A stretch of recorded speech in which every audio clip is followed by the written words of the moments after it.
ఎలా ఉన్నారు? అందరూ బాగున్నారా? నేనైతే చాలా బాగున్నాను.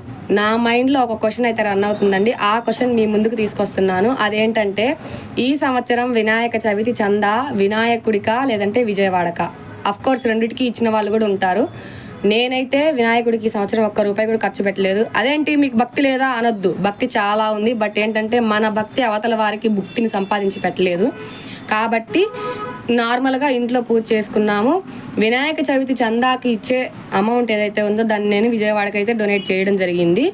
అయితే చేసింది చెప్పుకోవడానికైతే కాదు ఈ వీడియో.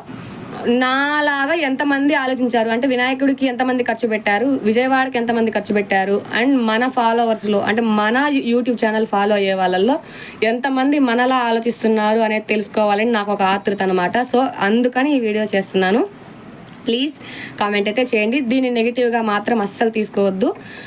పబ్లిసిటీ కోసం అయితే అసలు కాదు.